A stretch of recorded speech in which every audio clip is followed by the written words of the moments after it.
for us to grow through practical learning and real life skills and also support each other. And for today's masterclass is to learn how to create content. And we've been so blessed to have an expert with us called Mr. Dean Komodo, and is a DIY content creator and entrepreneur, and has built his platform from ground up with more than 3,000, I said 3,000, 330,000 followers. And we've just been very blessed to have him join us. So yeah, that is a brief introduction. He's going to go through his journey with us. And yeah, any questions, we will take it at the end of the presentation or his journey. So thank you, Mr. Dean. Thank you for being with us today. So I'll pass this over to you. Yeah, hi everyone. Thanks for the introduction. Yeah, my name is Dean Commodore. I'm here to tell you my journey, or my accidental journey into content creation, and I think that's probably some of the best things I discovered accidentally. It started off with a house move. Really started off with a house move. I used to live in London. I decided to move out of London to get a house for my children, and then my daughter's idea was, we should get an account. Maybe we should, we have an Instagram account, and then we can document the journey. To say I was apprehensive is a bit of an understatement.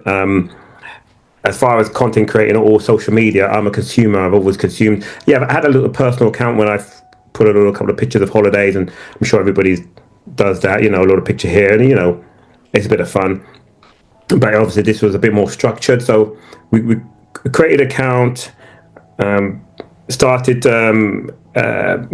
taking pictures. It was really it's been about 3.5, 4 years. So you may not believe it yet, but in Instagram particularly, there was no reels. It was just reels, was just a new thing. So it was all pictures, and it just about a few videos, but it wasn't a formally like reels.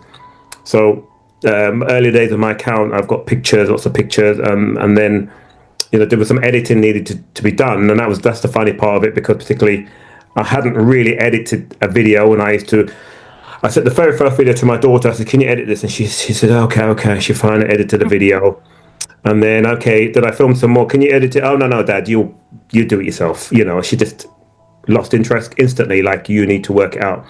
And that's exactly what I did. I learned how to sort of edit, how to add audio, just trying to understand. And also, it's the filming process. There's a lot of trial and error. When you're starting something new, there's a big trial and error, isn't there? So you don't know a camera. If I see a lot of my early footage, I filmed stuff, and my shoulder was blocking the camera because you're just not aware of your surroundings. So there was a lot of that happening, constantly happening, and then to the point I got the hang of it.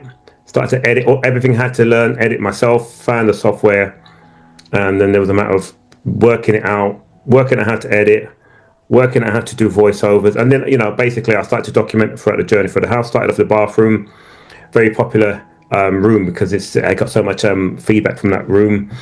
And then I sort of it was the kids' rooms, one by one. I decorated the rooms and painted and flooring and what have you. And then I think probably my journey, I think I was down to my living room. I decorated the living room. And once again, you just journey, growing count. I think I got to about, 2,500 followers. I think that was the figure.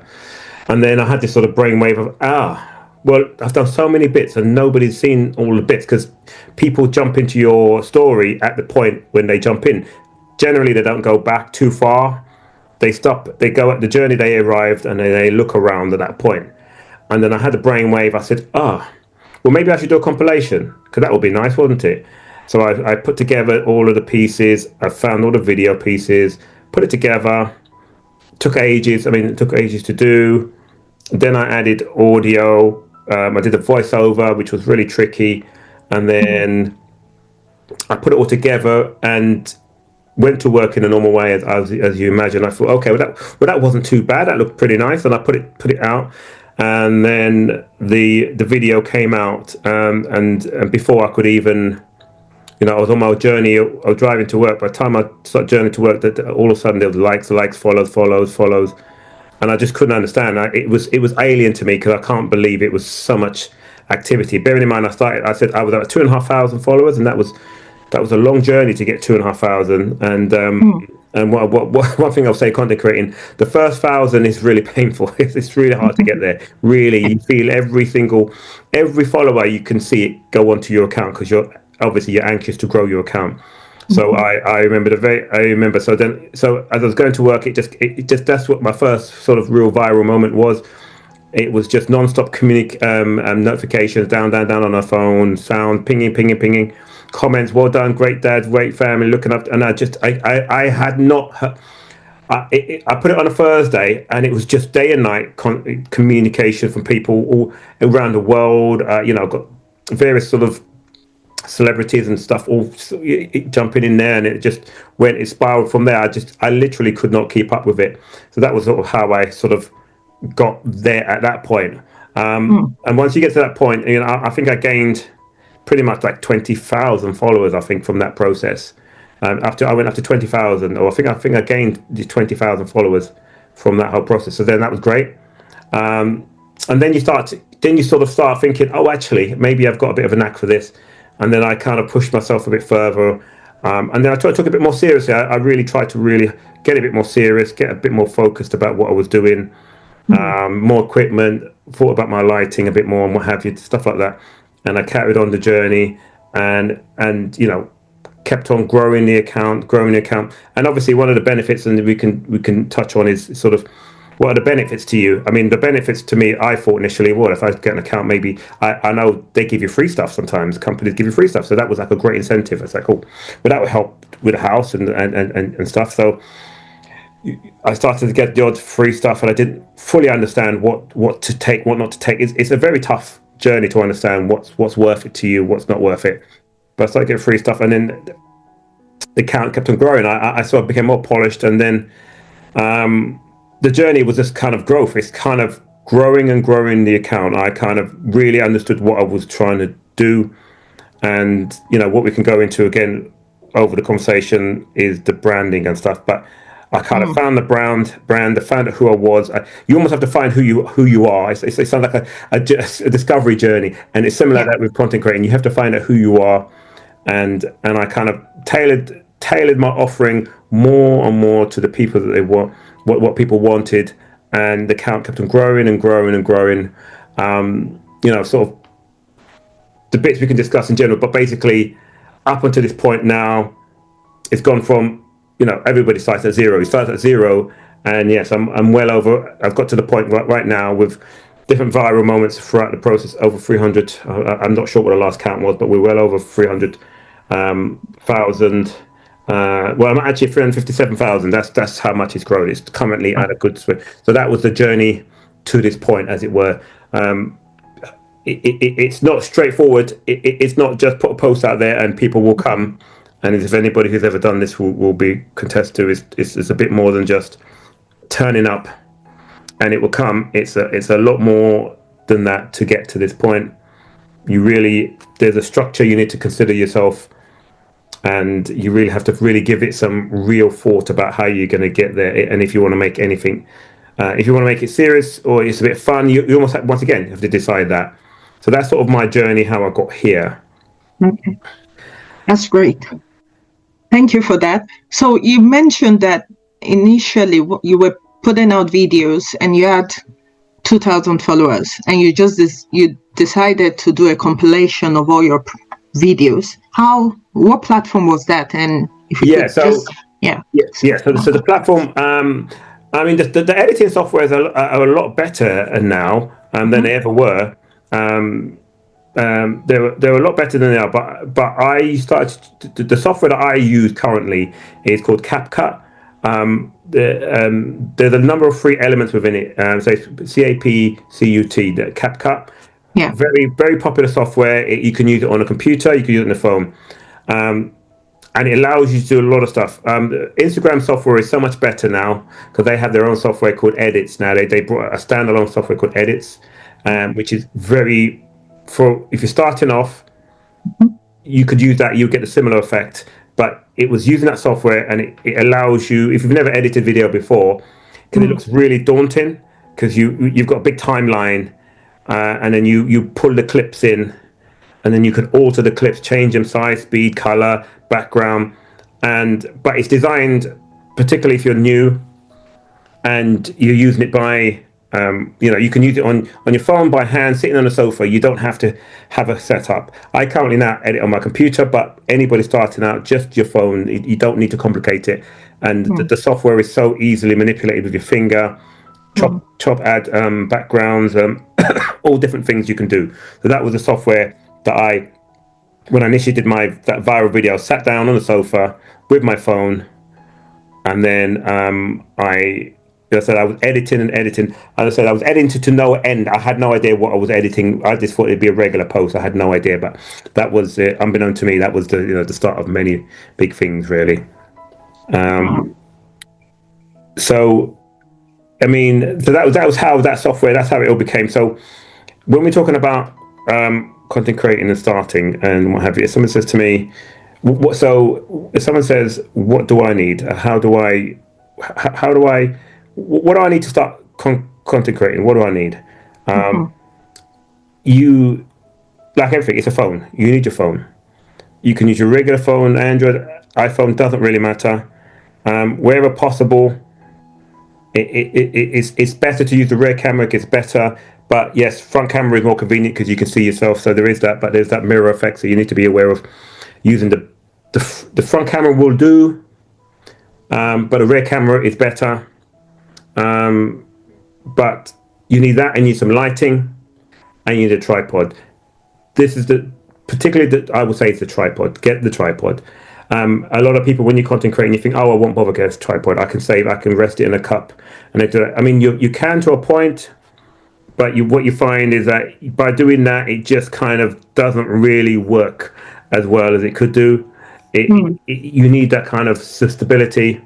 And pretty much people enjoy that kind of consistency of a stable vision when they're watching your videos. So that's sort of the basics you need.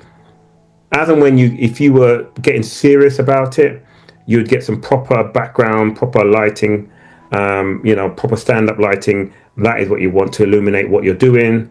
And then once again, if you really are serious, there are some better cameras. I film now on a standalone camera. It's a DJI Osmo Pocket 3. So I've compiled a little list that we can share with some of the bits. I've got all that on there. So if anybody wants to know what I would use or what I've got, I can share that list. But that's when you're getting serious. But to start off, it's a matter of a phone, tripod, and get some lighting. Particularly in the winter, cold, these dark days, relying on natural light. It's difficult, and particularly if you're working, you've got a day job. It's really difficult to try to come home at night and think you're going to capture good video and audio. And once again, talking about audio, that's probably what I should say. Microphones. Can you get away with recording into your phone? Yeah, you can do to a point. You can do, but once again, if you're trying to level up, and what I've noticed from when I started to now, people are starting off strong. A lot of people are starting off strong. I stumbled and didn't know what I was doing. I watch brand new accounts with microphones, lighting, graphics. They are coming in strong. So everybody needs to know you've got a lot of competition out there. So you want to come in strong as you can with the process. So once you've got that equipment, I would say the next thing I would say we need to talk about niche. The niche is what we say. You'll hear a lot of people say your niche. Understand your niche. Get your niche. They say that a lot. So you kind of need to understand what it is you want to talk about, or what you want to be, what you want to show, and understanding what that is. Like for me, I do DIY. I do tips. I do some gardening stuff. When it gets warm out in the garden, I show I'm digging the garden. I'm doing stuff. I'm doing structure in the garden. And I'm sort of dabbling in a bit of extra lifestyle here, there, and everywhere. But my main core thing is sort of DIY, home, and you can dabble, but you've got to kind of understand what it is you want. Because what people want to do when they come to your page, and this is another thing, when they come to your homepage and they see your representation, that homepage is That's the make or break of when they're going to follow. Sometimes it's the video they've seen of yours. You may do a great video. They go, "Oh, I love that. I'm going to follow." But a lot of times, what they do, they don't go and follow. They go, "Let's have a look at your profile." They look at your picture. They look at what you're saying, the bio. What are you saying about yourself? Is it clear and concise? Do I know what? And basically, what they're trying to say is, what do I get from you? What's the payoff from following you? Because I'm going to add another person to my follow account. What's the payoff? And the beauty of that, like, if I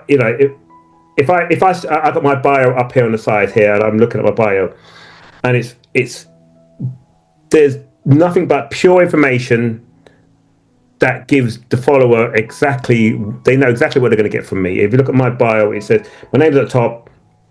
I've got my name. I next to my name, I've got my niche. What you get for? I've got DIY, home, garden, and lifestyle. I put that next to my name.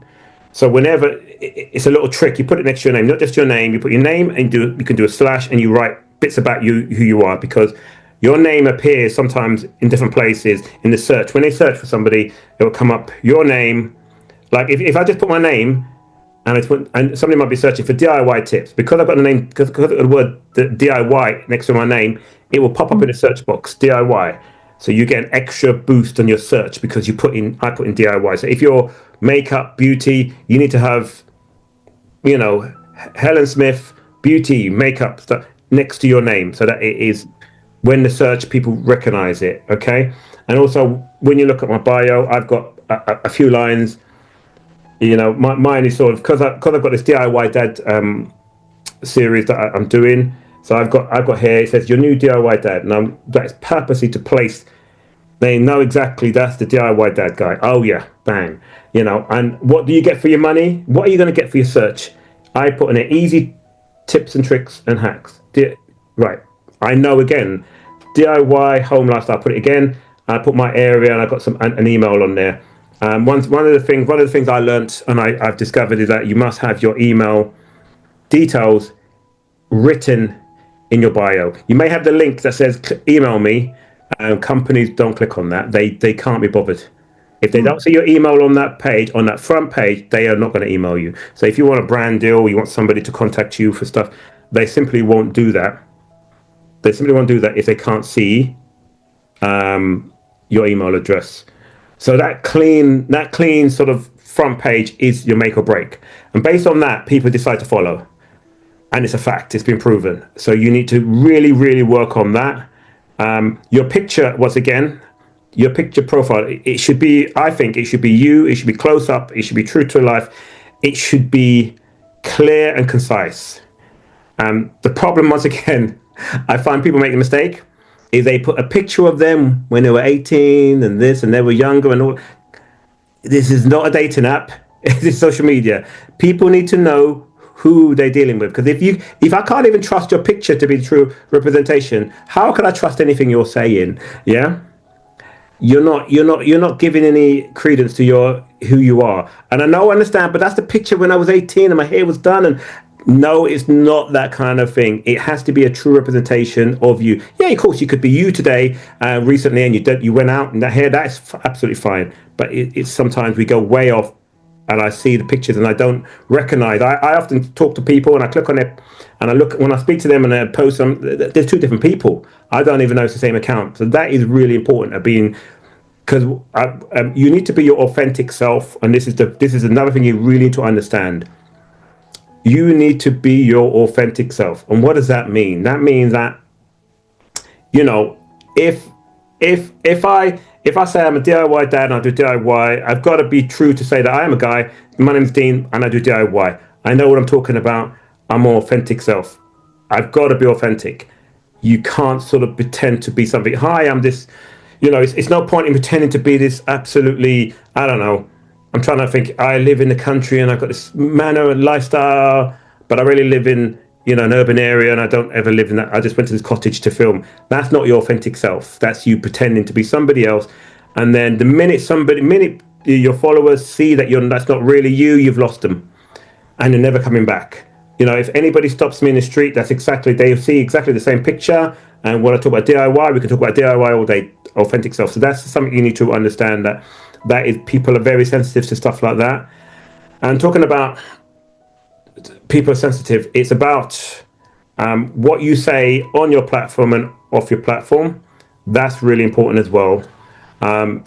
One thing I've noticed is whenever I do other searches and other views on Instagram and TikTok, the same thing, but Instagram will guide my followers to comments I've made on other people's pages. So if you're now on another page and it's a controversial page and you're saying swearing, saying anti this, anti that, and if you're comfortable saying that, that's fine. But number two things to bear in mind: your followers will see that post because they will push it to your followers. So if you want to say anything about the world, that's not a problem. They will see that post. And number two, sponsors will see that post. So if you want a nice family-oriented company, fluffy British company to support you, and you're there talking about really, unpalatable things, and you've got a really aggressive stance, a sponsor will say no, I don't need that person. I'm not putting my money behind that person. So you have to be, and that goes with all social media, not just necessarily posting. If you say it, you need to know it will be there forever. Deleting it doesn't really ever delete it, because somebody can make a copy of it and it's there. So just when in doubt, say nothing. If you can't work out what you want to say about a situation and you think it might be controversial, just say nothing. That'll be better. So that's the kind of thing. So you need to have your authentic self. You need to understand what your footprint, what you're saying, and then you've got to start creating content. It's not necessarily. Sometimes people say you need to have value content, and it's not just value content. But there's value content in stuff that people may not understand. Like if I go to a website and someone's funny in their joke, they're really funny, that is value. They're not showing you how to drill a wall, but I'm laughing. That's value. I love that. I'm here for the value. So there's a worthy. Once again, not necessarily picking on, but Instagram and stuff is mainly women driven. Men are less so. Commenting, less posting. It's really a lot of female driven. My follower account is predominantly women, not men. So sometimes I think I found particularly young ladies can sort of mix up what they're doing. They think it's a fashion show and it's like, oh, look at me, I'm nice and really. I mean, listen, if you're doing fashion and clothing, that's what you're doing, and you're doing fashion, perfect. But just aesthetically looks is not going to draw people in alone. That alone is not going to draw it in. And I say that, then you'll say you've got to like the Kim Kardashian. Those people are elite. They don't play by any rules. Don't get confused with high-end music and TV stars and celebrities. They don't play by any rules I'm telling you here. Disregard that, because they make a mockery. Because they can do whatever. They can have a cup of tea in their hand and put it down, and they'll get 1 million views. Me and you can't get away with that. So therefore, we have to be a bit aware of how we're coming across and what people want from me. So, clear offering. Mine was if you think about what my offering was, if I explain my offering was I'm a guy with children moving to a new home, and I'm doing DIY. Watch me. I had some DIY skills. I knew just stuff, but stuff I didn't know, I learned. And watch me do the stuff in real time, and I'll film it, and we talk about it, and I'll make mistakes, and that's clear and offering. You know exactly what you're getting. Then it took to the point where I was showing tips, because people were asking me, oh, how do we do this? And I used to think, right, well, next time I do another task, I'll slow it down a little bit, and I'll give them a bit more info as I'm doing it in real time. And then that really took off. Oh, so once again, the offering. What was my offering? I'm showing some tips, and stuff like that. And then once again, so what really changed it for me of the last sort of, I would say, from about, it's all had different spurts of growth, but late last year when I decided to formalize my tips, I created a series called Dad Showed Me. I created a term, Dad Showed Me. Why did I do that? I actually created a brand because I wanted, and this is the bit about personal branding. I created a brand, so it was mine, and it was unique to me, and everybody who sees it will know it's mine. So I created a name, So it's my brand. You don't necessarily have to. I'm just telling you what I did, because you can just carry on as one person. You don't need to create a brand. But I created a separate brand, as it were, within my brand called, as a dad showed me. I created a logo. Why? Because it kind of, every time you saw a dad show me, you saw a logo, I could see it. It would help if you're scrolling around and you saw my logo. Oh yes, that's Dean. Instantly branding recognition. Equally kind of helped to protect my work as well. So somebody wanted to steal it, because people steal your work and post it as their own and don't credit you. Once again, my stamp is on there. That's an extra little, and like I said, it was kind of a branding that became my own, and it kind of lived, so it could live on its own right. This is the branding. I could take that off of my account. I could do whatever with it, but it's still staying in my account. I'm not moving it anywhere. But it's just, I created a branding. So that's your personal branding, and it's a series, but it's a series which is so big on social media now. Series. I would. This is one thing I would say to people. Once you've got the hang of what you're doing, series. Okay. So I'm going to come back to series. I won't go any further with series. I'm going to go back and come back to series. But what you need to do is get yourself comfortable in front of the camera. Try your best to be in front of the camera as much as you can. If not, if you're not physically on every shot, try to use your voiceover, and once again, get comfortable with it. Now, I've said this before, is that people get carried away with their voice. People often think that their voice is terrible. It sounds horrible. I can't stand the sound of my voice. Oh my God, but you don't understand. My voice is very sharp, and this is all in your head. None of it is real. It's all make-believe, because we hear ourselves. We hear our voice bounce off the wall into our ears. People hear directly, they hear completely different things. So when we hear a recording of that, we hear the true representation of what people hear, and we're not used to hearing it, so therefore it must sound terrible, because it's like, who is this person? It's what everybody hears. Nothing unusual. So you have to get used to the magic. The magic will happen when you start talking. The magic will happen when I see your face. I'm telling you for a fact. I'm telling you who have done it. It's not like some experts who say, yes, do this. The magic will happen when they see your face and when they hear your voice. People can connect. People connect with you. They connect with people. They connect with your work or what you're giving out, but they are your champions. So you have to understand that you're connecting with you who's delivering stuff. So get comfortable in front of the camera, speak in front of the camera as much as you can. Speak in front of the camera, speak behind the voiceovers. It's always easier. If you don't want to speak straight off with in front of the camera, you can always do something and voice over it. Give yourself a chance to be a bit confident, with delivering your lines. Once again, for me, a little trick. Everybody does the voiceovers differently, but I give it a little. This is how I do my voiceovers. I always voiceovers in little bits. Some people do write a script and they dialogue. They go, and that's if you're comfortable like that. I don't like doing that, because I find that I make mistakes and then I've got to record it all again. I like to do. Here's a no, stop. You can record this software in little bursts, and you can. If you made a mistake, you just got to delete that little mistake and then record the next bit. If you recorded a whole minute, you've got to delete the whole minute and record it again.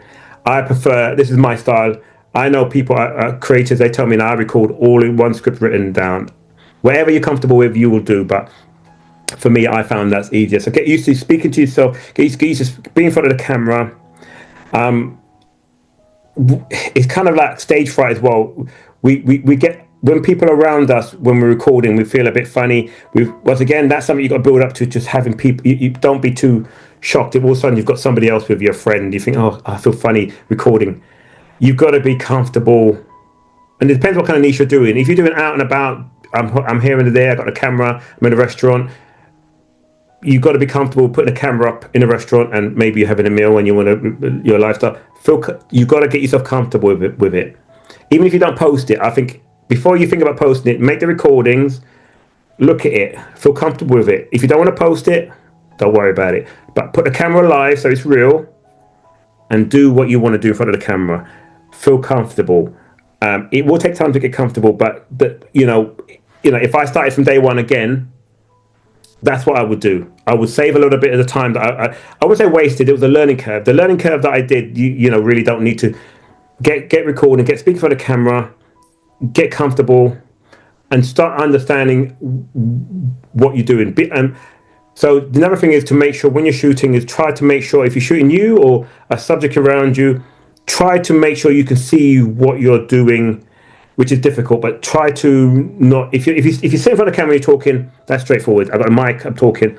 You can see yourself. You can see your vision. That's fine. But if you turn it around and you're getting a wider shot or you're recording, try your best to have a look at what you're doing. As I said, for me particularly, as I was doing DIY, at the early days, I would record stuff and I'm blocking the camera unbeknown to me.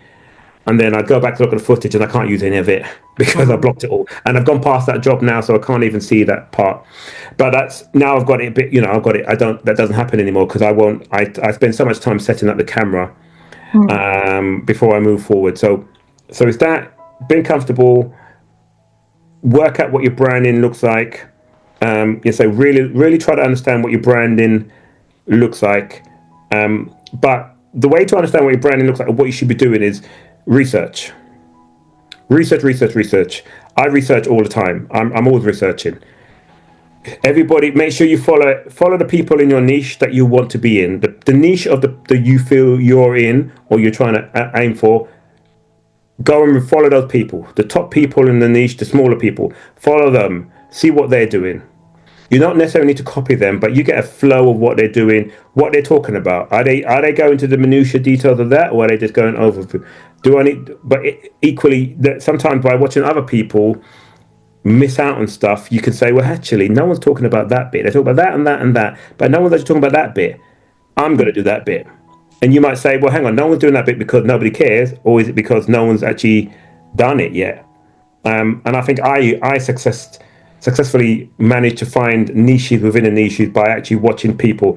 So the story I did tell you before, but the stories was I saw somebody do a DIY tip, and they did really quick for this really complicated tip, and it was a great tip, but I had no idea what they did, how they did that. So I spent ages researching that. I took that video, I downloaded the video, I put it on my phone, and I watched it again and again and again and again and again until I could work out exactly what they did and how they did it. And once I did that, I was able to remake that video, but then I put in the text on the screen, slowed it down, and I was able to do, I would say, a much better job at showing that tip than they did. They showed a tip and they just went, and it was great at the end. My tip was, you can actually follow my video and save that video. And then when you want to do that tip, you've got a nice reference point because my video is savable. So that's another thing about savable videos is that you need to make people need to feel something when they see your video. They need to feel something, and that's another key. They need to feel something. Like I said, I'll go back to comedy. When I comedy, I feel, oh, it's so funny. I felt joy. If it was heartfelt, you told a story that was really sad or about what happened, I felt something, right? If I tell you a story about my children moving, oh, I felt joy for this family moving. If I'm showing you a tip, wow, I felt so good that I now know how to do it. I'm going to save. Do you see what I mean? I'm feeling something. If I feel something, I want to interact more. I want to be back because I felt something. It doesn't have to be super powerful. It doesn't have to be super powerful, but I have to, in general, from that person, I need to start feeling. When you feel, you react. If you don't feel, you don't react. If it was a video that's worth your time, you just go like that, swipe. And we all know we swipe within seconds, and that's the whole point. So that's the kind of thing we need to understand. So that's how we make a video. But so talking about what you need to remember, and this is what you'll find a lot of people talk about, and it's there's about a 4-second rule of a start of a video, and it's called 4 seconds as a hook. 4 seconds. Very, very, very, very, very. This is the key. This is another golden key to content creating. The 4-second rule. What does that mean? You've got 4 seconds to convince me to keep watching. Hence, as you see, sometimes you see a video and people will show you the end result first in that first 4 seconds. Then they go back to the beginning. Why? Because now I've convinced you that it's worth staying for the rest of the video. That was by design. They'll show you, be it someone falling over at the end and at the beginning, then they'll show you how they got to falling over. They'll show you the cake that they made, then they go back to making the cake. We call it the hook. That hook is, you can get a hook. You can get a hook visually. There's different ways of getting what we call a hook. The first 4 seconds, I've got to hear. It's got to be sounds. It's got to be on-screen graphics. It's got to be video. All three, well, combination of them is the hook. You might just say, for example, if the example would be, imagine I built a cabinet. I show you the very first second. I show you. I'm standing by the cabinet that I built. I might put on a text. I might put on a screen. Building a cabinet. So that's a visual hook. There's a video hook. I might go also a sound hook. I might go, here's a cabinet, da-da, and you hear a trumpet sound. That's an audible hook. Those are all designed. And I would say, everybody go away and go and watch some of the best videos and go and spot the hooks. You'll see them. If you see a really good video, you'll see the hooks. They'll be right in front of you now. Now I've told you, the first 4 seconds is crucial. So that is how you get their attention, because you've got to get their attention. Now I've got your attention. I'm like, oh, I'll stay. And now your job is to sort of keep on the pace of working through your video, to keep me informed, to keep me interested, keep the flow, keep the pace. That's where your voice can help. If you're showing a process, you can now speak over it and go, yeah, next I'm doing this, then I got this together, then I did go that, then I did this, and then I did that. Now you're keeping me engaged. I'm not just blank screen, and I've got to try to work out, what are you doing there? I can talk my way over it, keep you engaged to watch the end. Another way people do the hook is that sometimes they say, oh, this is great, watch to the end and I'll show you whatever, I'll give you a bonus tip. Once again, they're sort of teasing the end to keep you watching the end, because that's where the platforms, they measure your performance by how long people are watching for. So that is another way of actually getting people engaged, is by having a tease. So the hook, try to keep it, you've got to try to keep the pace nice, but that's trial and error. I can tell you what the pace means, but keep it moving. Sometimes the rule of thumb is that they say every 3 to 4 seconds you should have something happen, move, jump up, close up, back, sound, chop, angle, and that's a skill that will come as you're going through it, because it's hard to understand what that means. A long video of you, for example, if it was here, someone's just brushing their hair, that's boring. But if you use a couple of brushes, and then you cut to the next stage, and they're doing that, and you cut to the next stage, that's engaging. My brain, I don't need to see you brushing for a minute. I know what brushing the hair looks like. After you've shown the brushing, a couple of strokes, we can move on to the next stage, because I've got that bit. So that keeps my brain ticking away and make me want to see the next stage and next stage. So a lot of people do little cuts a lot to keep the way. So that hook, keep it moving, and also the ending is, you've got to let people know what you want from them at the end. We call it a call to action. You need a call to action. Now, what does that mean? You need to tell somebody what to do at the end of that video. What's the ideal solution? What would you want? What should they know about you or this post or your account at the end of the video? Now, a lot of my video will say, I often say, follow for more. Yeah, I say, if you like that, follow for more. Now, what we have to always assume that this person, whoever's watching you, is not following you. Don't assume that the people are following you. Assume, even my big following, I still say that because I don't know who's watching where. Follow for more. I'm telling you to do something. And I said, well, sometimes I might say, if it's a lot of instructions, I said, if you like that, save this for later and make sure you follow, right? You would say people would know what to say, but people forget. They go, oh, yes, I'll save it. Or sometimes I say, if you found that useful, share this with somebody somebody else who needs to know this. So once again, they go, oh, yes, I could share this with my WhatsApp group. So you need to have that call to action to allow people to react at the end of the video. So I spoke earlier about series. One of the biggest things, the trend is series. Why series? Series is if there's one there's two. If there's two, there's three. Or if there's, you don't have to number them. But if you say, if you say, here's another part of my house making series, for example, how to make a home or whatever that look.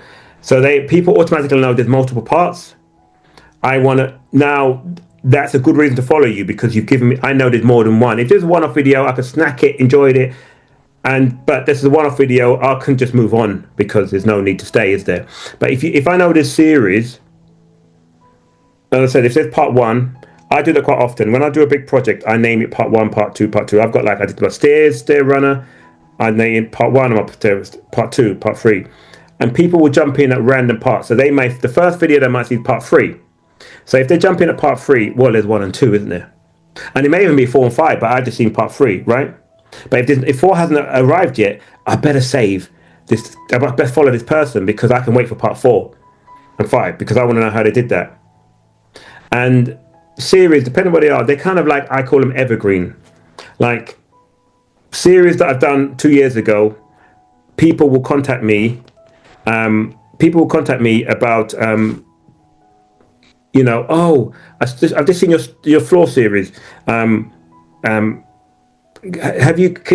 paint did you use? And I often redirect them. I say, oh, go back to part 1. Sometimes I just say, go back to part 1, because I'm forcing them down that path to consume my data, to become a fan of mine. And even if they're following, I still force them down that path, because I want them to be a super fan. Do you see what I mean? If I give them the answers now and they're gone, no, go back to part 1. It's in part 1. They go, oh, thank you. They go back, and by the time they've gone through it all, they're like, oh, wow, I enjoyed so much of that, particularly part 3 when you did that. I've created a super fan, and a super fan is they'll evangelize you. They talk about you. They won't stop talking about you. People tell me they talk about me all the time.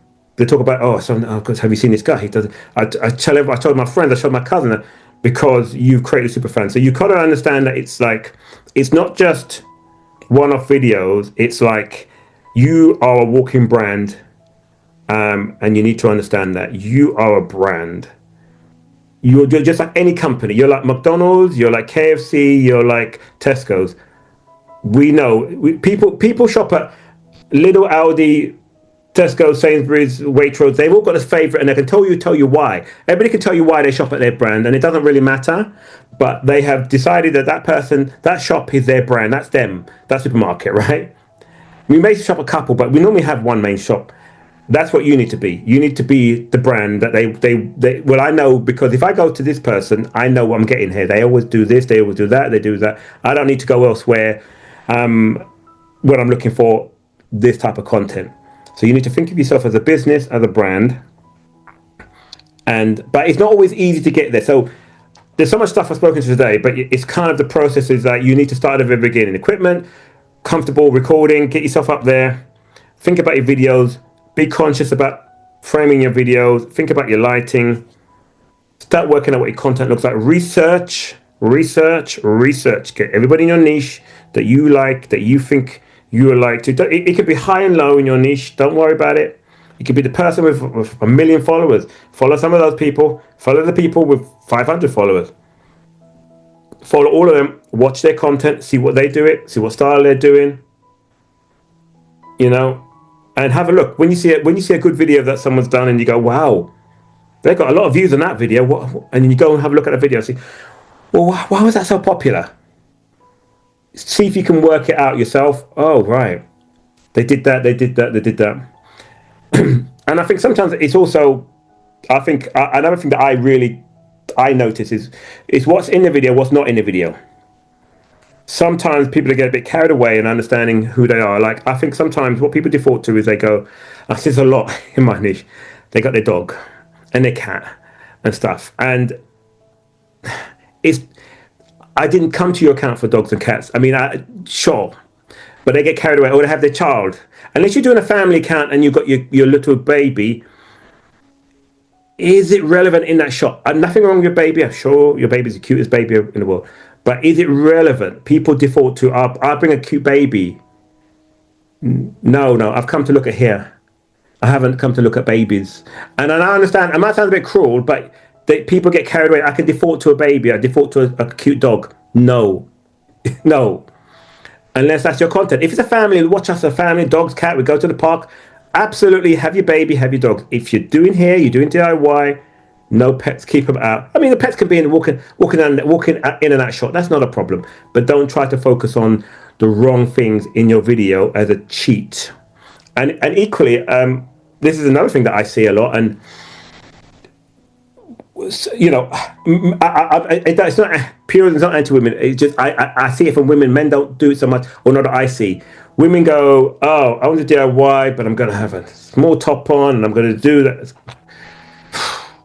Yes, you will get the wrong type of follower, and when you get the wrong type of follower, yeah, you get lots of guys ogling you. That's great. You get lots of followers, but they're not interested in what you're doing. Mm. And when you move along that journey of what you're doing, they're not interested in that journey. Yeah. And then you complain, oh, I've got these guys, and all they say is horrible comments to me. Well, men often say silly comments regardless of that. So I'm not excluding that they won't say anyhow, right? Because men can be really stupid online, regardless. But if you start attracting the wrong type of person, don't be surprised that they are there and they react, and then they taint your following. So, and no matter how tempting it is, listen, I'll be honest with you, as a man, I'm a single dad. I do this. Every so often I get women say things to me, right? And I just brush it away because I'm here to do content. I'm not here to try to find a date. You know, I'm fully dressed properly every time because I want to be taken seriously, and look at my work and what I'm doing. That's not, nothing else is on nothing else is on the table, right? So I keep it like that because I'm trying to understand. I'm a business. You wouldn't expect a big brand to start using that kind of tactics randomly that does not keep with the theme. You wouldn't expect that, and you as a brand shouldn't be using that either. Keep yourself professional. It doesn't mean you can't have a laugh, and you could, some people do comedy. Every so often do a comedy post. That's fine if it's you just keep it in the theme of I like to have a laugh, and I'm doing that. That's absolutely fine. Particularly, some people do couples content. They do husband and wives, boyfriend and girlfriend, and they have jokes about each other. That's fine because that's all in their niche of laughing at each other, laughing together. Men are bad at this, women. That's all within that niche, and you're perfectly. But if you're trying to be taken seriously, and you're doing that, you will lose your general form, and that's always the problem. You can quite easily get a lot of followers for the wrong content that you're never making. So this is the thing. You can have a one-off video. You could be doing hair, everything, blah, blah, blah, blah, and all of a sudden you have a one-off video and you fall over and you post it and you get 1 million views and you get lots of followers. You're happy that you got a lot of followers, but those people want to see you fall over. They don't care about your hair, so they're no use to you. So if they get a video put in front of them of you, or next video you doing your hair, they're not watching it. And they will drag your views down because they're going to go, oh, this thing with the hair, swipe away, because there's a little trick of what the platforms do. When you post a video, they have a 200 view. They go 200 people, 100 people follow you, if you've got 100 followers, of course, and 100 people don't follow you. Based on that, then they move on to the next 200, 400. So they go, what do they think? Follow you, not follow you? They keep moving it till you get to 1,000.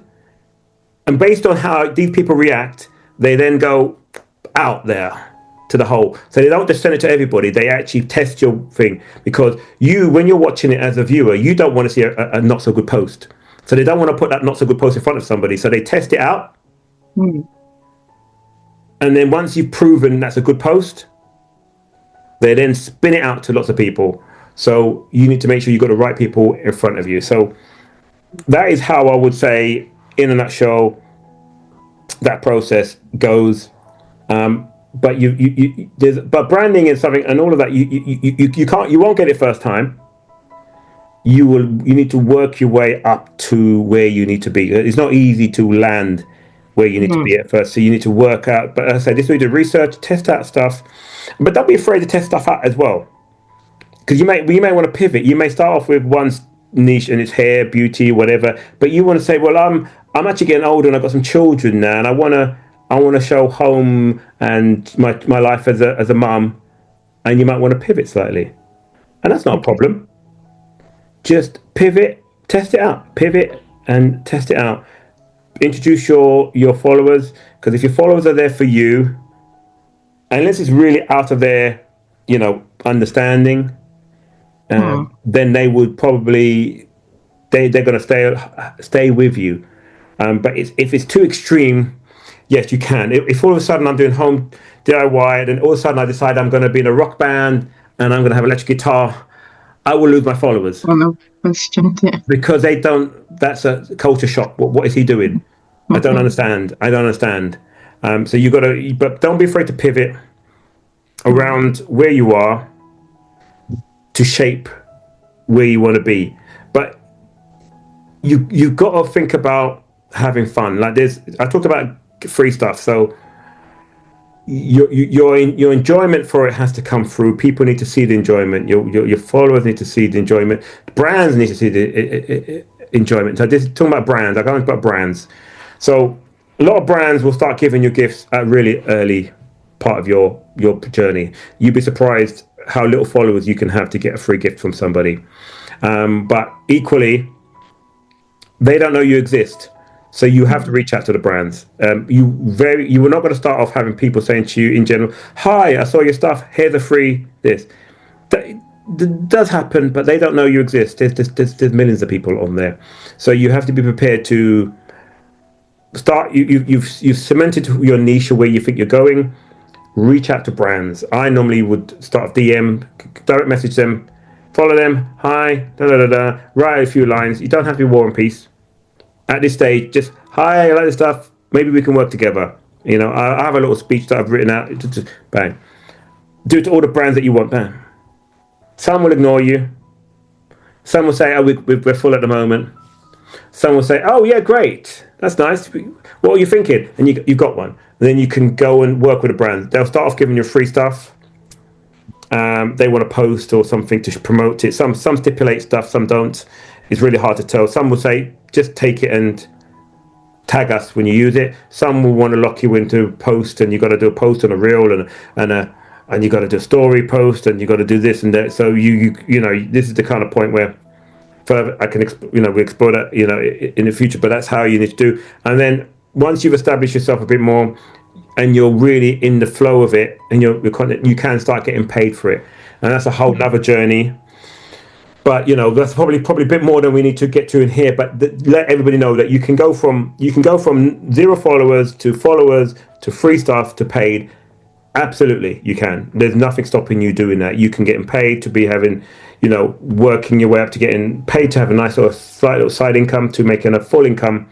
But there's a long journey there, and the people who are making money, their brands. Sometimes you see people, like I said it before. Sometimes you see people, you think they are joking, they're not serious. There's so many, 20 something guys and girls comedy, and they're so funny, and you think, oh, they're so funny. They are perfectly in brand, being themselves, authentic self, and sponsors run to them. But you wouldn't think that, because they're so funny and joking. I'm trying to think of so many comedians that I see, and I go, Moyo's a great example. He's a nice young guy. I met him. He talks like he's your friend, because he's such a nice person. Sponsors run to him because he's so great, and Hmm. you don't know he's got sponsors, because he looks like he's just having a laugh on the camera.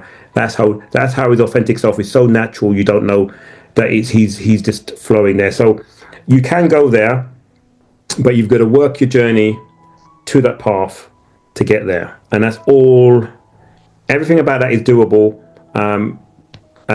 But you do have to understand that at first you can think of it as fun and a bit of fun side, but you've got to try to understand that if you want to make it a business or something really serious, you really got to sort of take some time to polish up your offering. I've seen a great example is, and I can tell you my example where how I started and how I got to where if you saw my early videos, I wore t-shirts and I used to wear a lot of grey tracksuit, and I just DIY because you're home old clothes and you're just DIY, and there's nothing wrong with that. And then as I started to a couple of years ago to trying to lock down my brand offering, I've got this blue. I wear virtually a blue like a bib and brace overalls, and I wear a white t-shirt virtually in every video.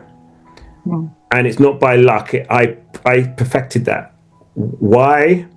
So that whenever you see DIY, there's a black guy in blue and he's got white on, people might say, "Oh, the video is a black guy. He's got like a blue and he's got white." That's all I need is them to lock me into their brain.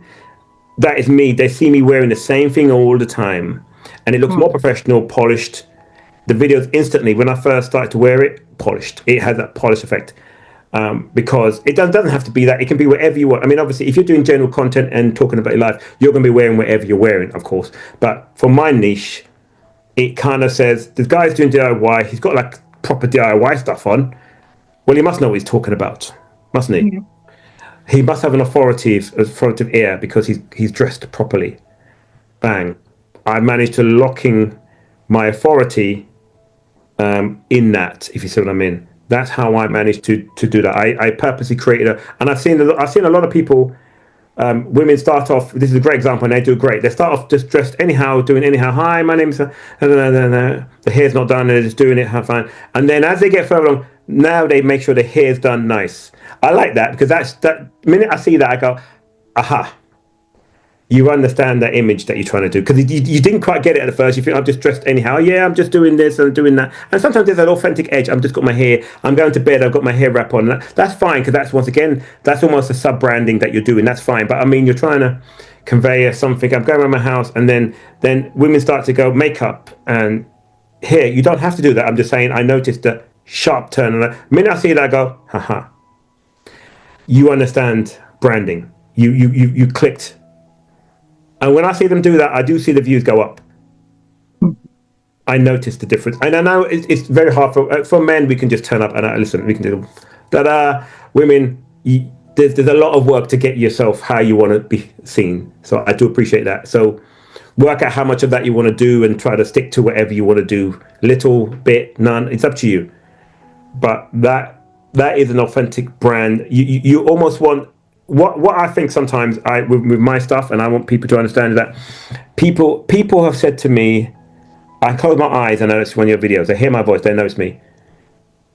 Like you hear McDonald's, da da da da. You go, that's McDonald's tune. The Intel, ding ding ding ding. Everybody knows the tag tune of that because the company has worked hard to get you to remember them. Yeah. It's not by chance that you know McDonald's logo from afar. You can see the yellow. You go, that's McDonald's. It's not by chance. It's by design. So therefore, it's important that we understand that you need to try to, as you go through that journey, try to find out what it is that you can always be remembered for. What people will always stay for, if you know what I mean. So that's another bit. So try to get your authentic brand out there. Try to work that out, but you don't have to. As I said, you don't have to solve all that at once. Start the journey. Equipment, camera, comfortable. Speak. Stand in front of the camera as much as you can. If start off, maybe just voice over it. Be there. Be present. Be there. Answer your. When you get questions, go into your comments. Answer your questions. That's another thing. Answer your questions. Try to get to answer your questions. Within the same day if you can. You don't have to do it straight away. Try to answer. Try to respond. Somebody, what did you do there? Oh, I use that. I use that product. Try to be there because then they feel like, I love this person because whenever I ask a question, they always come back to me with the right answer. And I always come back for the next post because I can always ask questions. So that's where I would say where you need to circle on. I think that sort of covers most of where I think we need to be on that stage. Oh, great. Well, thank you so much. Very practical steps there, which I've noted down. And I'm glad you even mentioned most of it because with the hook, sometimes you're just on social media and you're trying to find something. You went there with a purpose, and a video just catches your attention. That's And it. 2 minutes, 5 minutes, you're still watching this video. And then, it keeps going. Exactly. If you always think about those videos that you've watched to the end, have you thought of a video that sometimes I've seen a video that looks like a long video, and then I see the hook, and they've Yeah. got me for the whole lot. Yeah, me Like, too. wow, And I'm you got waiting. me. You got me What's for the gonna whole happen? lot. Yeah. You know. Sorry, Yeah. did you got a question? What, is the hands up? Where was that hands up? Sorry. Yeah. Titi. Yes, I guess we're going into the questions Q&A Sure. part Sure. now, and I do have a burning question. Sure. for you. So, how important is consistency? Not gonna make sense. How important is it? Consistency. Consistency is everything. You need to show up. You need to be regular. Now, what does that look like? Instagram say that you need to post on average twice a week as a minimum to get places. Now I've read places, I've seen experts, twice a day, 5 times a day, every 7 days. Guys, you can't post 7 days a week. If you're posting 7 days a week, it's going to be rubbish. Don't worry about 7 days a week. Don't worry about multiple times a day. Don't worry about the time of day even. Don't even worry about time of day. People say, post just as your audience wake up. If you have a good video, the people will see it. I often post first thing in the morning. If it's going viral, it's going viral from the minute I post. If I post at 6 p.m., it's going viral. If I post at 9 p.m., it's going to go viral. Has no bearing in that. What has a bearing is the platforms will, if you don't post regular, they will push you back your reach. They will push you back. They actively tell you they push you back. So you need to have a regular, I would say, post twice a week.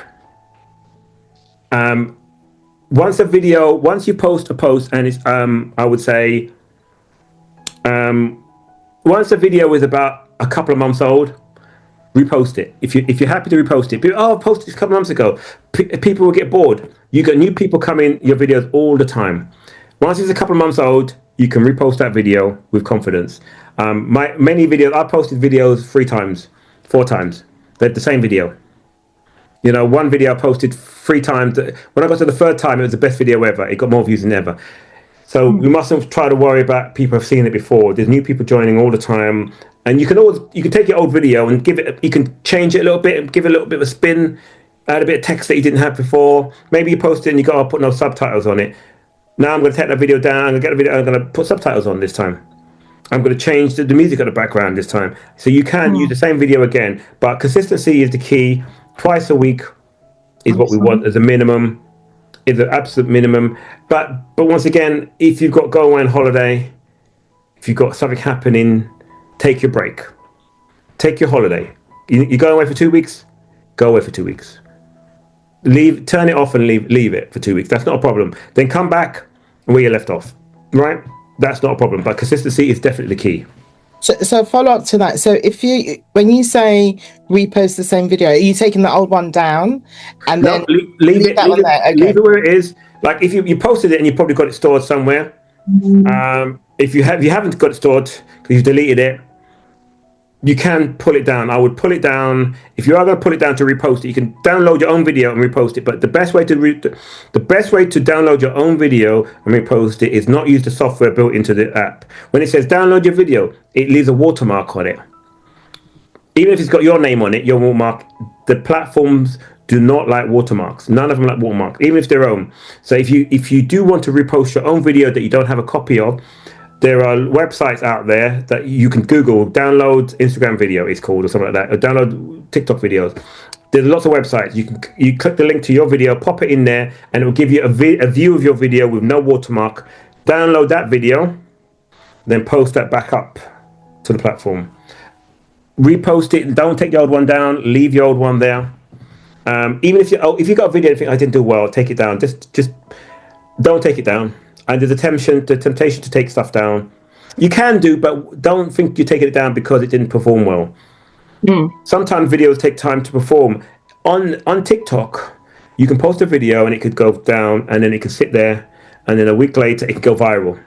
I've had a video on TikTok not do well. The week later it went viral. It went viral for ages, then it went calm. Then 2 weeks later it went viral again. Then it calmed back down again. And it did it 3 times. How, what, when, how, I have no idea. And nothing's changed. And Instagram are a bit more, they don't normally do that, but they can. You can do a video on Instagram and it can sit there for a week and week and week. And then eventually it just takes off. And you think, well, that's a whole week and it didn't do anything. And I thought the video wasn't going to do anything. So they have some funny algorithms and stuff. So just don't take it down and leave your video up there and let it happen. The more videos you got to have once again, it's good to have more videos you can get there, the better. It doesn't have to be too many, but when people click on your page, they want to see, oh, what have you got? And it's hard when you've a brand new page, you've got 1 video, 2 videos. Start building up your portfolio of videos so that people feel like, oh, it's worth following, because if you've got 1 video, they might think, it's only got 1 video. But if there's a couple more videos and that video was good, that was good, I'm going to follow, I'm good. So they want to jump in. They kind of want to see what you've got. So, so it's also, I would say, it's important that profile page that you have.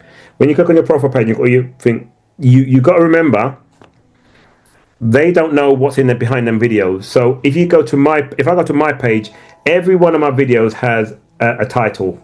I put a title on every single video. So if you were scrolling through, if you catch a picture, you may not understand what's behind that video. What is that video? He's standing there. What is he doing? But I'm looking at my video now. I go, look, change a broken waste. I can see my video written. Every video has got a title behind it, right behind it. Look, removing sticky label. I showed that. I've got it written on there so that if you're like, this guy's got nice videos, let me scroll through, wonder what he's got. I can read every title and go, oh, I'm interested in that one. Oh, in that one.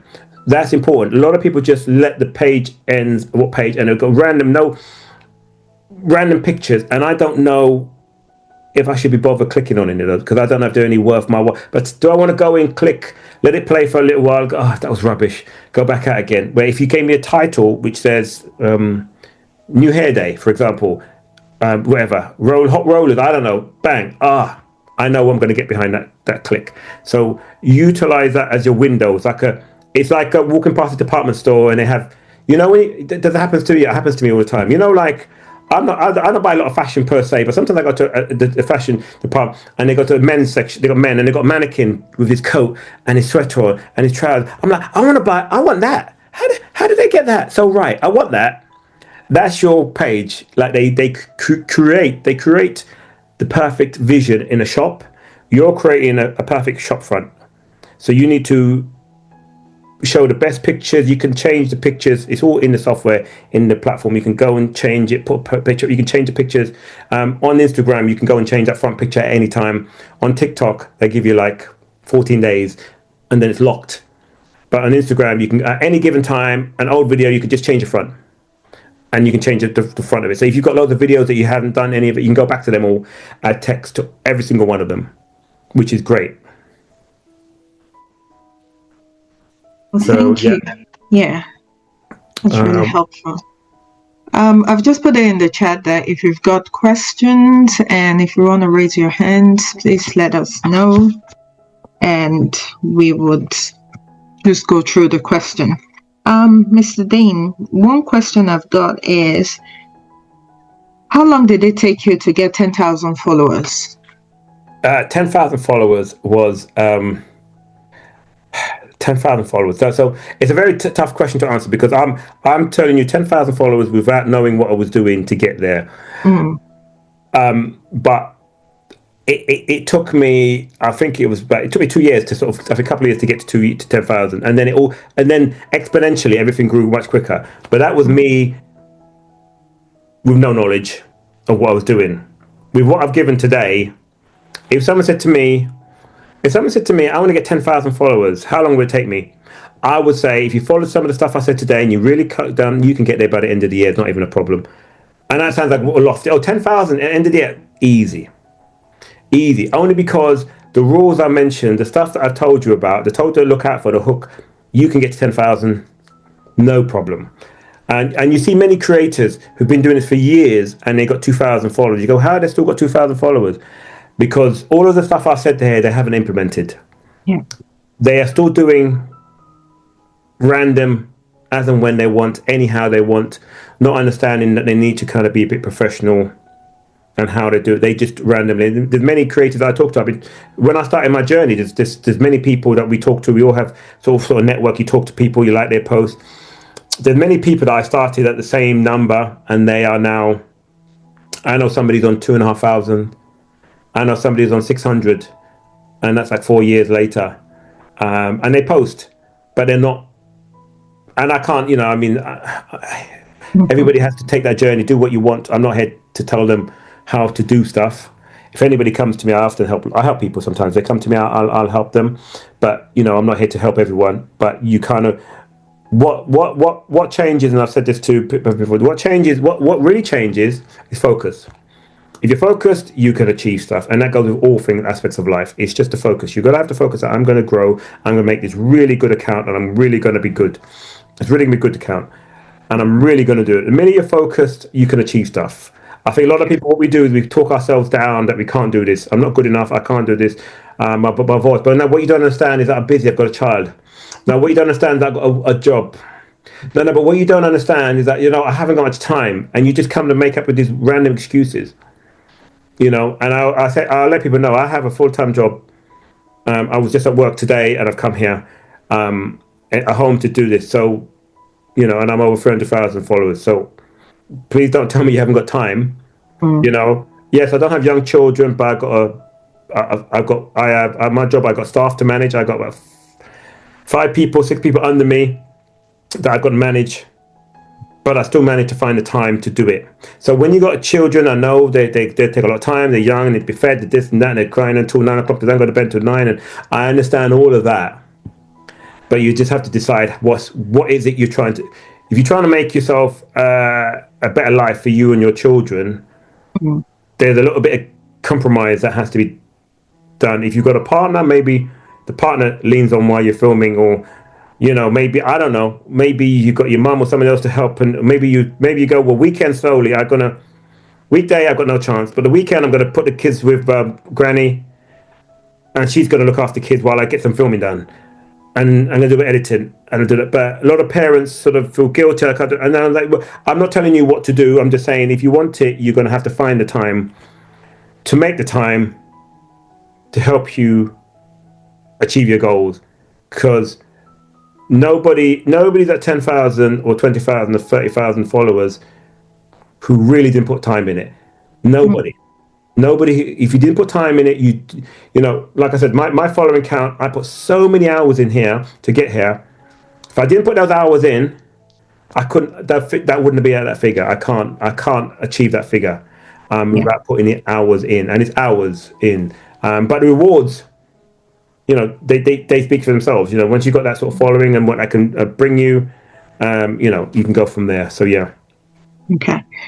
One question I've always had with social media is I go on a post and I see 2 million likes and maybe more than that views, and I'm like, okay, that's nice, but like you said, when your video went viral, how do you generate money from? Do you generate money from your video going viral, or it's just the brands, or because it reaches out to a number of people? Yeah, that's a good question actually, but the answer is in two parts.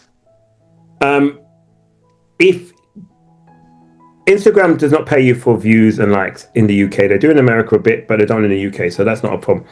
On TikTok, if you have a certain amount of followers, they pay you. So if you have a video that's over 1 minute and it goes viral, you get paid. Like if I go to one of my TikTok videos and I can see sometimes I've got a video that's done well, I get £100 from that video. Sometimes £20. I've had, I think, depending on the video, you can have, £250, £300 from that one video. And but that all depends on the views. But what do you get from Instagram? Well, the views and the likes generates interest. So when brands are looking at who to go with, they go, well, I want to give this person a product. Is anybody liking their stuff? Is their stuff good? Oh, look at that, 10,000 views, 1,000,000 views on that one. That one's good now. Or people, and they look at the views and they look at engagement. How many people commented? How many people commented on that video? Oh, love that stuff. Love what you did. Love this. Love this. So if I got my brand stuck in that page, people are going to hopefully talking about my product all day. So that 1,000,000 views it's like a trophy. It's like a badge, honor. But equally, it brands. What you find is brands, before they've spoken to you, they've gone through your page. They've done their background check on you. It's a bit like a job, when they go for a job. They go, if someone says they want to work with me, they've gone to my page. They've gone through my videos. They've got some special software. They'll go and suck my page and they do analytics against my page already. They'll see his followers. Are they genuine? Did he buy the followers? Because once again, that shows up. If it's what's the engagement? If it's ghost followers, they know. The software analytics will pull the data. Go, these are fake followers. That it got great engagement. How much views? When did it grow? How long did the account be? They've gone and done that. They go and have a look at everything, and only at that point will they then say, "Hi, Dean." If they speak to me, they've done their checks. So therefore, to answer your question, the fact that you've got lots of views helps the brands to identify you as somebody that they would like to work with, because you have great data showing that you got great engagement, you got great views. Okay, thank you. Titi, you have your answer? Just a quick question about the software. So does the software help them understand the demographics of the people following you?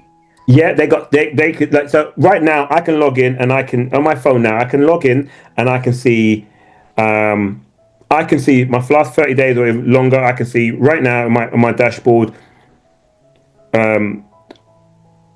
country, number one, all the countries, top 3 countries, male, female, age group who follow me, who interact with me.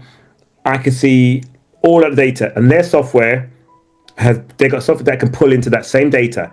They might say, I want somebody who's got a lot of UK followers, and I want 25 to 35 year olds. That's who I want.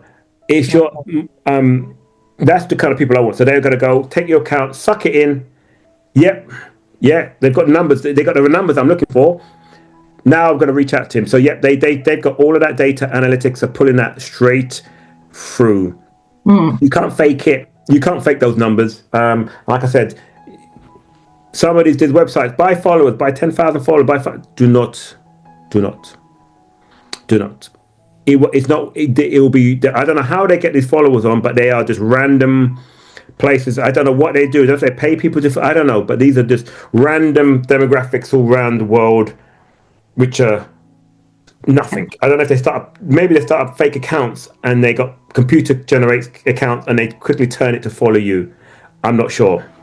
Okay. But yeah, Nika. Yeah. Thank you. Hi, good evening. Just a quick question. You were just saying that you could see the demographic of your followers and things. Does that help you with when you're creating content? Definitely, yeah. You kind of need to. You're trying to see who wants your stuff, like, because sometimes the demographic you think you've got, you don't have.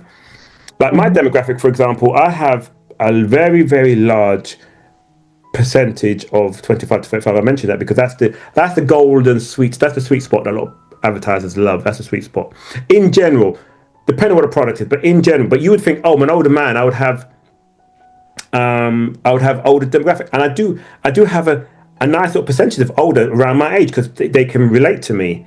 But it kind of gave me the confidence when I was doing tips, and I decided to do a series called Dad Showed Me. Not everybody has to be in. Not everybody has to be in the age group that I could be their dad, but it does help.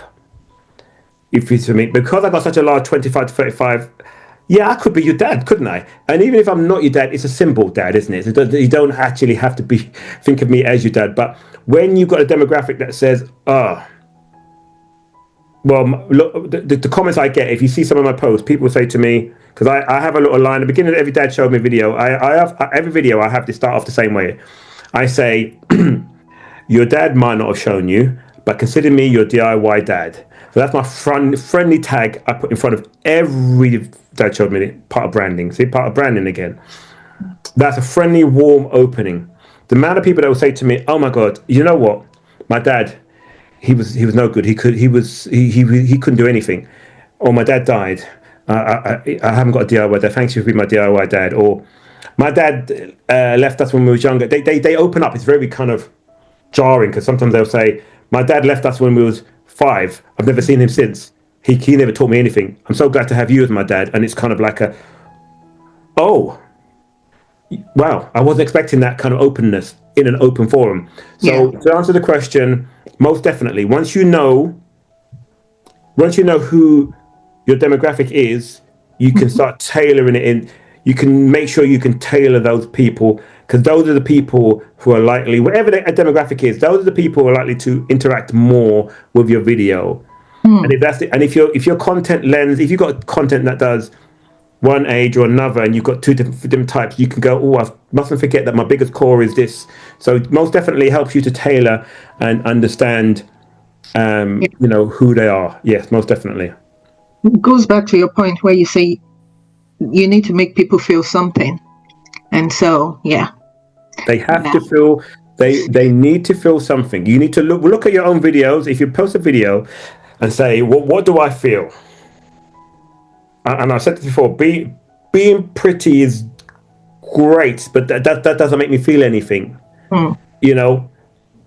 Being practical, that I feel stuff. Someone's there tidying their home, or get my house ready. I feel, I'm connected.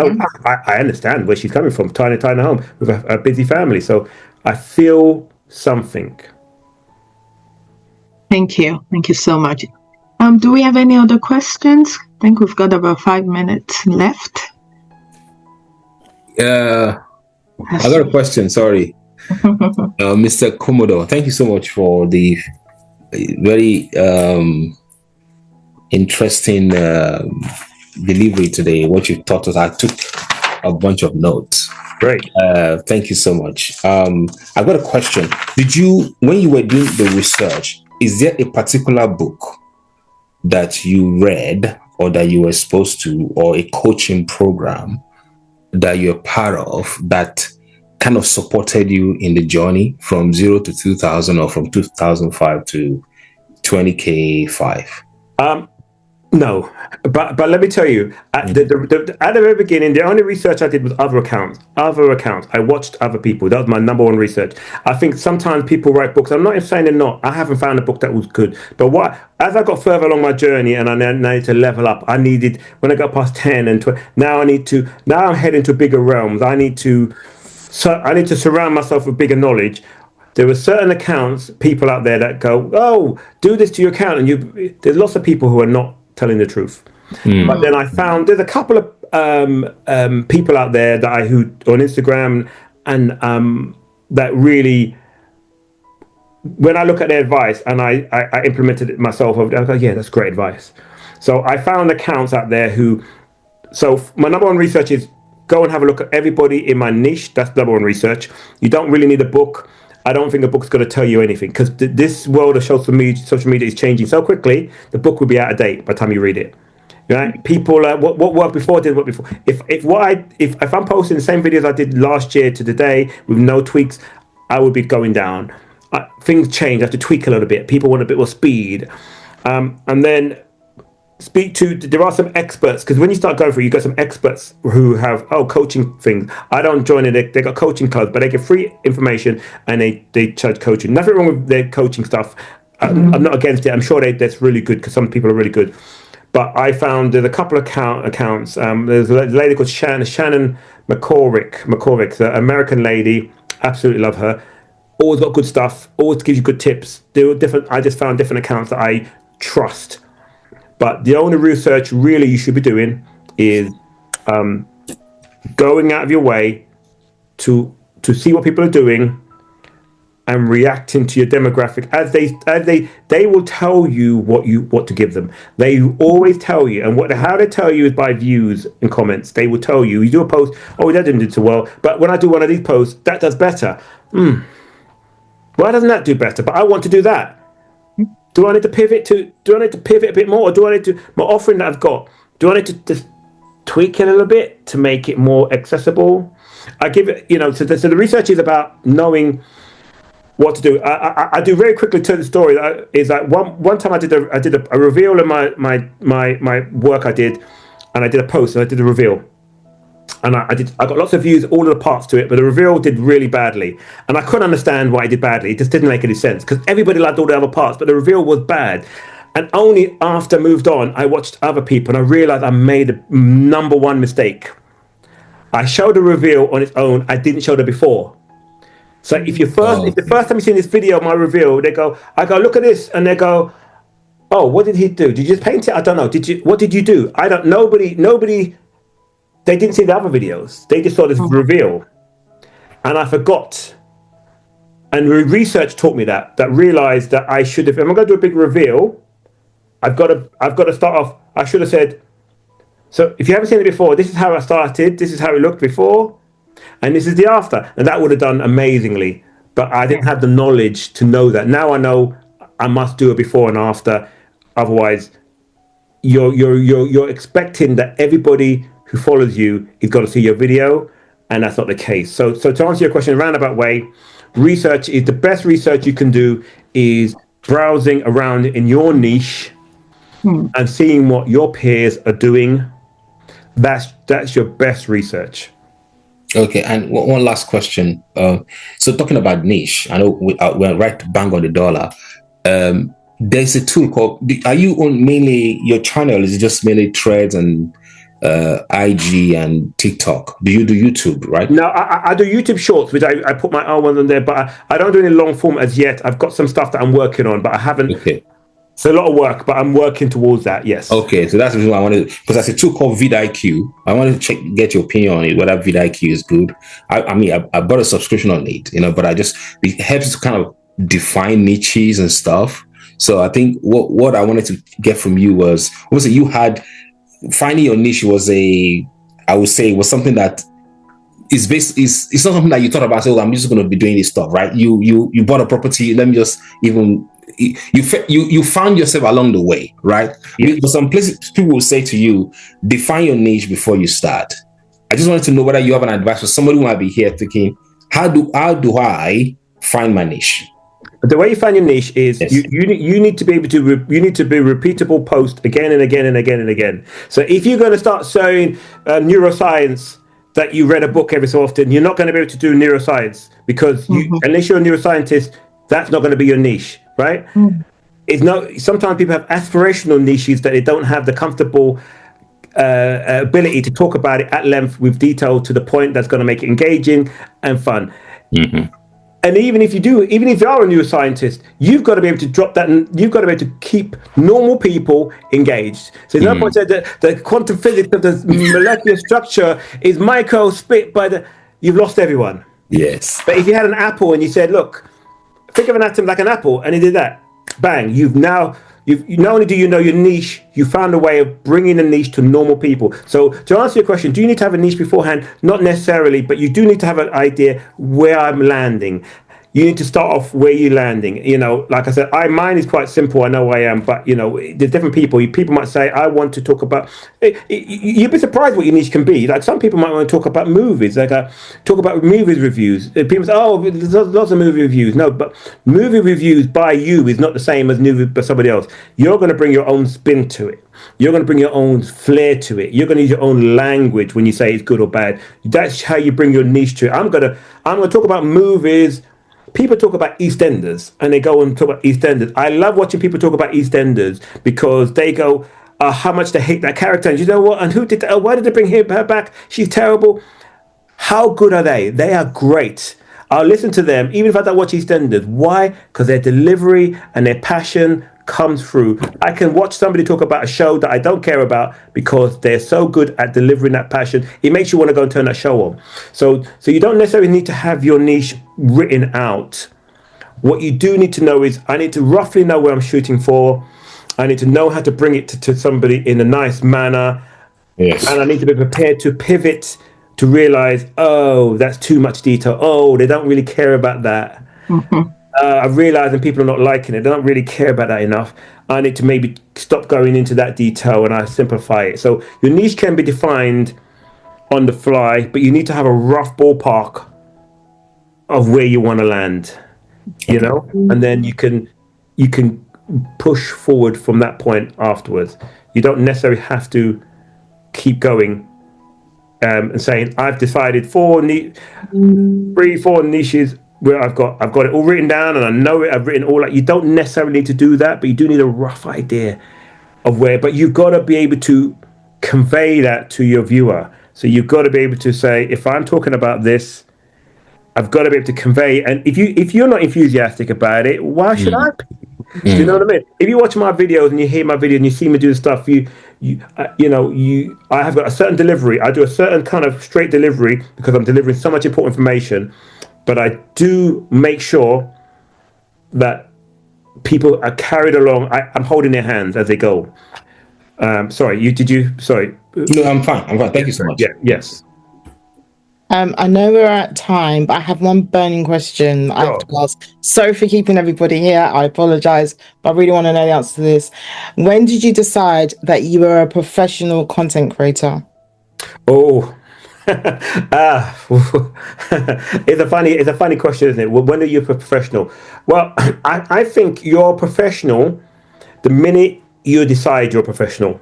The minute you decide, I feel like I was doing it and people said, oh, you're great, you're nice, yeah, great.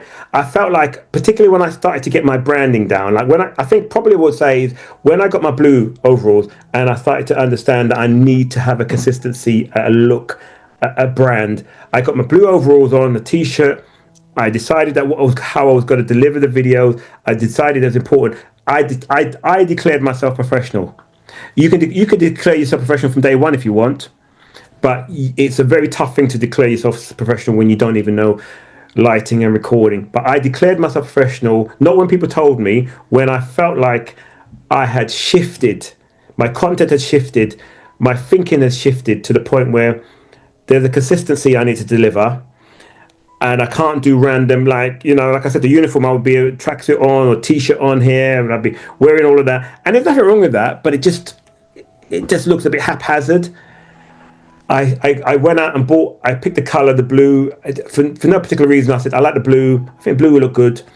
I decided I'm going to wear a white t-shirt. I don't always wear a white t-shirt, but wherever I go, I've got a stack of white t-shirts because it's just the contrast of the blue and the white works good against the dark skin. It kind of, do you know what I'm saying? It's sort of white, dark skin, white t-shirt, blue, all works nice to me. I decided to craft that. I may change it as time goes by, and it will just be another bit of a branding. No difference. But I became a professional when I chose to take my work really seriously, and I realized it clicked to me that there's a bit of fun is actually more serious than it looks if I want it to be. And I need to, you can't expect a brand to take you seriously if you're not taking yourself seriously, right? If you're not delivering clean quality, if you're not making sure that your visuals looking good, why should a brand take you seriously?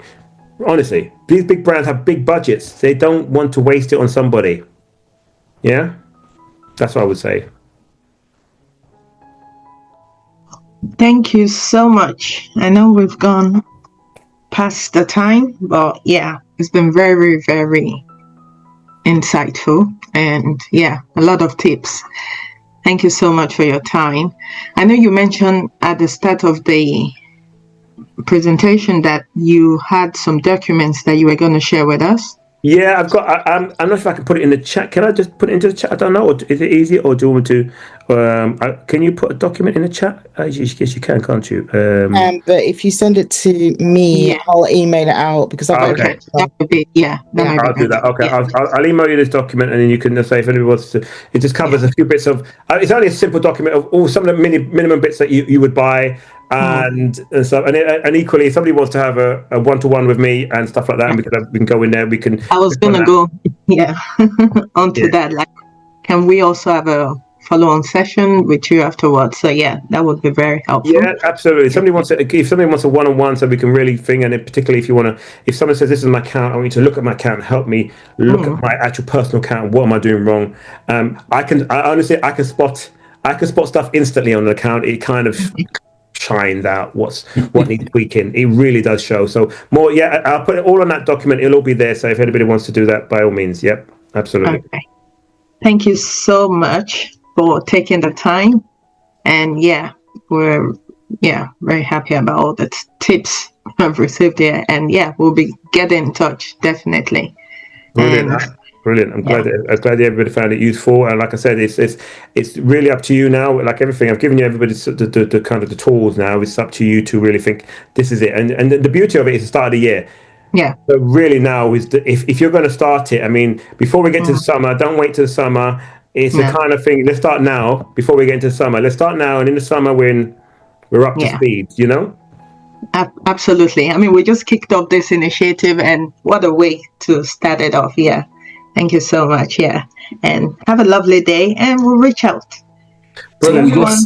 Just if you don't mind prayer, I can just say what a prayer for you, Mr. Commodore. So I just want to say, Father, Lord, I pray for your son, that you help him in everything that he's doing, that even if whatever if he may have achieved thus far, Lord, I thank you, Lord, that you expand him more in the name of Jesus, that you open up his channels to bigger brands, bigger impact, bigger influence in the name of Jesus. I thank you, Almighty God, that every time we hear from him, it shall be one good news after the other in the name of Jesus. As he has poured out to us tonight, sharing out of his knowledge, I pray, Almighty God, that you also grant him help from uncommon quarters. We thank you now, Father, and Lord, we give you praise. We pray for his family, that you protect him in the name of Jesus. We thank you, Almighty God. Lord, we give you praise. In Jesus' name we pray. Amen. Thank you. Thank you. All right. Thank you so much. Thank you, everyone. Thank you. Thanks. Bye.